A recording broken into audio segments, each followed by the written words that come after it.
Dad, in his best year of teaching at Wake Forest, probably never made more than about $20,000 a year. And so every August, he spent what must have been an astonishing proportion of his salary buying the finest stationery available anywhere. It was heavy, it was cream-colored, high rag content, beautiful watermark, the kind of stationery, remember, that had edges that looked like they had been torn.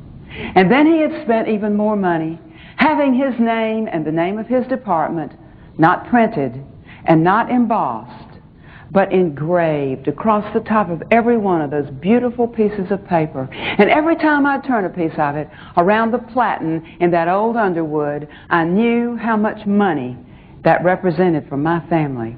And I was so careful not to mess any of them up. Every freshman that was due to arrive at Wake Forest in September got in August a letter from my father. Every one of them, 100% of the arriving freshman class. He didn't care if they planned to major in phys ed, in art, in science, in the ministry, in law, in medicine. He made no arrogant assumptions as to who should or shouldn't get the letter. Have you ever made an arrogant assumption that might have cost somebody else a little piece of their souls? Don't ever do that. He made no such assumptions. And so every August I typed, well, over the 4 years I was in high school, I bet I typed thousands of those letters on that beautiful stationery complete with carbons to be filed and followed up on forever. And you remember how we used to be able to tell if a letter had been individually typed? All you had to do was turn it over on the back. And if the periods came through, you knew that somebody, as we say at Hallmark, cared enough to send their very best. For the 4 years that I was in high school, we sent our very best on a letter individually typed that went like this. Dear Lisa, some things you never get away from. Dear Lisa, glad you're coming to Wake Forest. Hope you'll take my course. Whether you do or whether you don't, I just wanted you to know how glad we are that you chose Wake Forest. If you have any problems scheduling the classes that your advisor says you'll need, come find me in the gym on registration day, and I'll go with you to make certain that we get every one of those classes on your list. A new campus can be an intimidating place.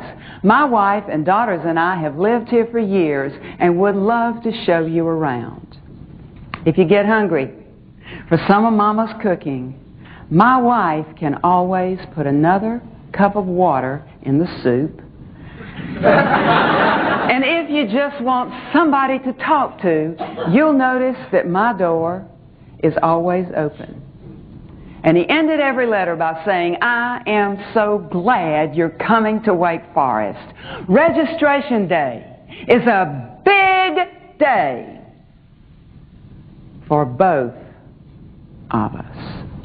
And when registration day was over and all the class rolls were in place, every September my dad's classes were jam-packed with students. There they were, squeezed into every available seat, lined up all the way around the walls and spilling out into the hallways.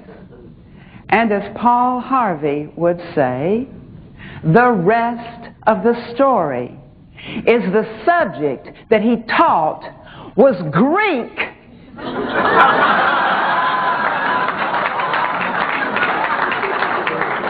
Listen to me.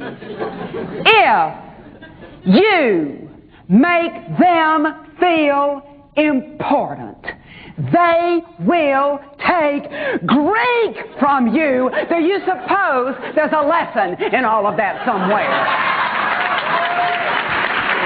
My childhood was extremely annoying. My parents were 20 years older than all of my friends' parents. Obviously, a totally disgusting situation. And we couldn't afford a television. And so we had to do things like sing songs and write plays and read books and take walks. And every night we had to sit around the dinner table, all of us together. My friends were lucky. They got to watch television all the time. And then in the summer, before I entered the 7th grade, like a Carolina pine, I shot right up to the height I am today, and I hated it. I hated it because I figured that nobody would ever marry me. They wouldn't dance with me, so I figured they probably wouldn't marry me either. I didn't like one thing about my height, but that wasn't all. As we say in the South, I did not pube very early.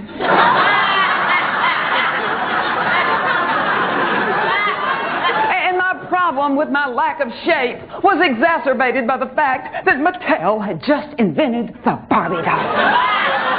The classic, original Barbie doll. And I can remember looking at this delicate, feminine, early pubing creature and praying, oh Lord, just let me grow up and look like Barbie. And I grew up looking a whole lot more like Ken.